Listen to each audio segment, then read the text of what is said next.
neste nosso 40º dia em preparação para Pentecostes.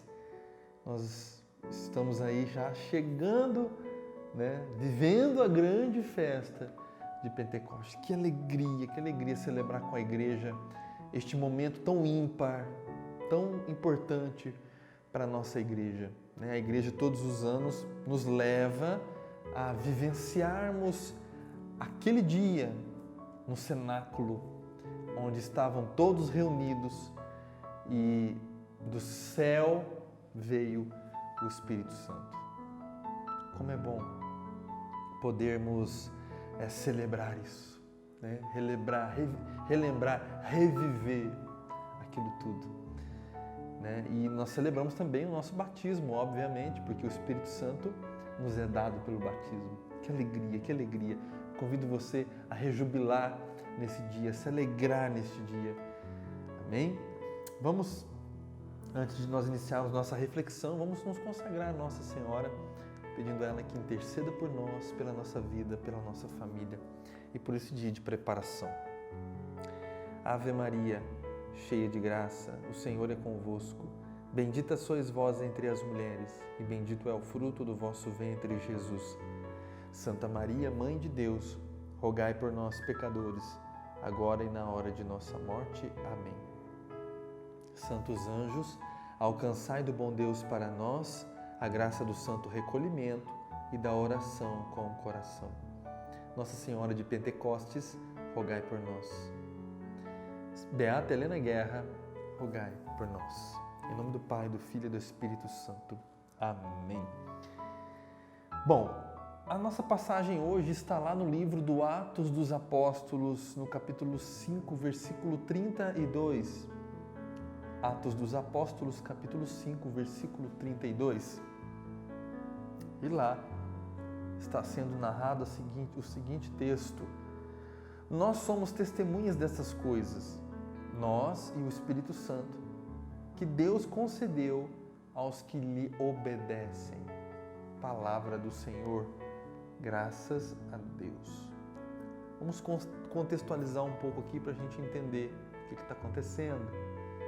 E é algo maravilhoso, porque Pedro e os apóstolos estavam pregando, realizando prodígios, milagres em nome de Jesus. O cristianismo estava acontecendo, as pessoas estavam se convertendo a Deus, ao cristianismo, a Cristo. E os sacerdotes, né, os fariseus, eles ficam extremamente incomodados com aquilo e mandam então prender Pedro e prender os apóstolos. O que acontece então? Eles são presos e o anjo do Senhor está narrando lá no Atos dos Apóstolos, capítulo 5, versículo 12 a 32, né? Depois você pode pegar aí e ler todo. O anjo do Senhor liberta eles da prisão e ordena que eles ensinassem no templo. Milagrosamente, o anjo do Senhor vai lá e liberta eles da prisão e eles vão cumprir a ordem do anjo. Vão para o templo pregar. E quando eles estão lá pregando, eles estão fazendo o quê? Eles estão ensinando o novo, que é o novo Evangelho, a nova forma de viver, anunciando Jesus Cristo. Aquilo que Jesus havia ensinado, eles estavam ensinando. Mas algo muito interessante nessa passagem que nós lemos no versículo 32, ele está falando assim: nós somos testemunhas dessas coisas, nós e o Espírito Santo, que Deus concedeu aos que lhe obedecem. Quem está falando isso? Pedro. Pedro está respondendo ao grande conselho, porque o que acontece? Eles foram presos, o anjo libertou, e eles foram para o templo pregar. Quando o grande conselho se reúne para fazer a acusação, o julgamento deles lá e ouvir eles, né? Quando eles vão lá na prisão pegar eles, não tinha ninguém na prisão. O anjo havia libertado. Aí, de repente, alguém chega e fala: olha, aqueles que vocês mandaram prender estão lá no templo pregando. Então, o grande conselho manda então os soldados ir lá e pegar os Pedro e os apóstolos. Só que eles vão com calma porque eles estavam com medo da multidão se voltar contra eles, né? Contra o grande conselho, contra os fariseus, né? E aí, quando eles pegam eles, levam para lá e eles vão ouvir então. E Pedro se levanta e fala: olha, nós somos testemunhas de que Cristo morreu e vós crucificastes a Jesus Cristo, matastes ele. E nós somos testemunhas de que ele ressuscitou, e ele morreu e ressuscitou. E Deus ao Espírito Santo que Deus concedeu aos que lhe obedecem. Veja bem, nós somos testemunhas dessas coisas, nós e o Espírito Santo que Deus concedeu aos que lhe obedecem. O Espírito Santo é dado no batismo, já falamos isso diversas vezes aqui. Todo batizado nasce com uma missão, a missão de anunciar o Evangelho, seja na pregação, seja por testemunho, seja nas atitudes, mas todos nós anunciamos o Evangelho. Todos.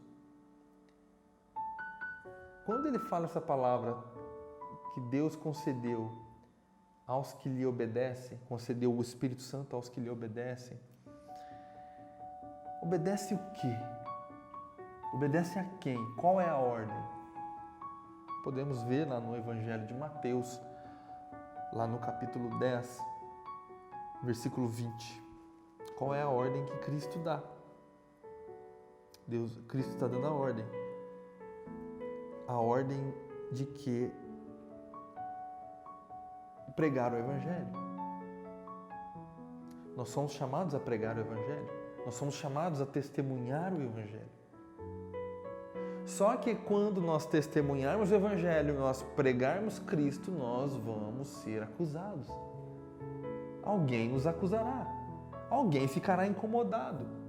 E quando estes nos julgarem, nos caluniarem, quando estes nos acusarem, nós não devemos nos preocupar com o que falar, porque Jesus está dizendo, Mateus 10, versículo 20, porque não sereis vós que falareis, mas é o Espírito de vosso Pai que falará em vós.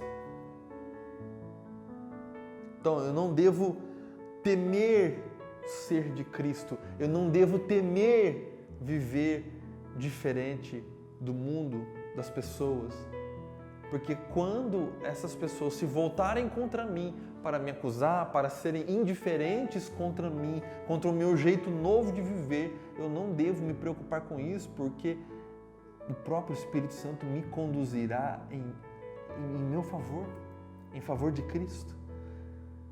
É o que acontece com Pedro. Eles estavam sendo interrogados, então Pedro se levanta inspirado pelo Espírito em defesa deles e de Cristo, do cristianismo, né? Da nova igreja, da igreja de Cristo. Então nós não devemos nos preocupar. Veja bem, meu irmão e minha irmã, muitas vezes nós temos vergonha de testemunhar Jesus, muitas vezes nós temos vergonha de pregar o Evangelho, e eu digo às vezes nem de pregar o Evangelho com palavras, mas de ser de Deus. Quantas vezes nós somos Maria vai com as outras, né? O que é ser Maria vai com as outras? Muitas vezes nós estamos, sei lá, numa festa, vou dar um exemplo, nós estamos numa festa, nessa festa tem bebida alcoólica, e eu sei que eu não preciso dessa bebida alcoólica para conviver, mas porque os outros estão bebendo, eu me sinto forçado a ter que beber também. Ou então, numa roda de amigos, uma conversa, só vem algo de pornografia e porque eu estou no meio deles, Não, você não é obrigado a fazer isso. Nós somos chamados a pregar o Evangelho, é diferente. Nós somos chamados a pregar com as nossas atitudes, com os nossos atos, com palavras se necessário for.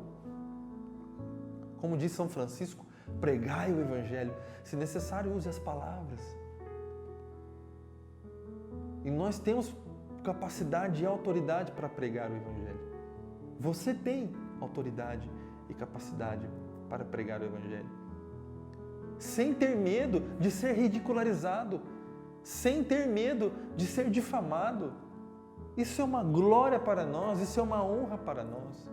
Eu me lembro quando eu estudava no ensino médio e eu estava vivendo uma vida de igreja muito forte, né, naquela época, na adolescência, na juventude. E os colegas começaram a me caçoar, dizendo, né, ao irmão, ao pastor, ao padre. E a gente acaba que fica um pouco incomodado com isso. Mas eu, por incrível que pareça, apesar da tenra idade, eu não me preocupava com aquilo, porque era verdade. Era verdade, eu estava vivendo o Evangelho, eu estava vivendo em Jesus, né?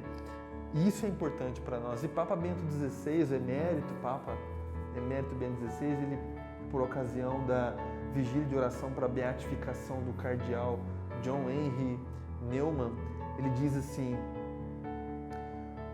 o preço a ser pago pela fidelidade ao Evangelho já não é ser enforcado, desconjurado, esquartejado. Não obstante, aqueles que proclamam a fé com fidelidade nos tempos atuais, muitas vezes deve-se pagar outro preço. O preço de ser excluído, o preço de ser ridicularizado. Quantas vezes você teve medo de defender a sua opinião contra o aborto, por exemplo? Com medo de ser rechaçado, com medo de ser ridicularizado, abandonado, esquecido. Não tenha medo. Não tenha medo de ter as opiniões de Jesus. Não tenha medo de ter as opiniões da igreja. A igreja é retrógrada. Não tenha medo de ser retrógrado. Não tenha medo de testemunhar. Tenha coragem. Porque o próprio Espírito que é dado àqueles que o obedecem agirá em nossa defesa. Portanto, coragem. Não tenha medo. Espírito Santo de Deus, nós te pedimos hoje, vem sobre nós, sobre a tua igreja, encoraja-nos para que verdadeiramente tenhamos coragem de anunciar o Evangelho com toda a fé, com toda a esperança, sem medo de ser ridicularizado, sem medo de ser taxado, sem medo de ser excluído. Anunciando o Evangelho nessa terra, embora possa tudo isso acontecer, seja eu um dia acolhido nos céus como um dos teus bem-aventurados. Espírito Santo de Deus, encoraja-nos, aumenta a nossa fé, para que possamos testemunhar o teu Evangelho. Vinde, Espírito Santo, enchei os corações dos vossos fiéis e acendei neles o fogo do vosso amor. Enviai o vosso Espírito e tudo será criado e renovareis a face da terra. Oremos. Deus, que instruístes os corações dos vossos fiéis com a luz do Espírito Santo, fazei que apreciemos retamente todas as coisas segundo o mesmo Espírito e gozemos sempre da sua consolação por Cristo Senhor nosso. Amém. Nossa Senhora de Pentecostes, rogai por nós. Beata Helena Guerra, rogai por nós. Foi muito bom poder estar com vocês, né, nesses 40 dias em preparação para Pentecostes, uns dias a Danusa, outros dias a Andréia, outros dias eu. Mas foi muito bom podermos rezar juntos, não é mesmo? Deixa aí seus comentários aí nesse vídeo e divulga aí a comunidade, né, este vídeo para outras pessoas também, para que elas possam rezar, ok? Deus abençoe a sua vida, um santo Pentecostes. Até mais.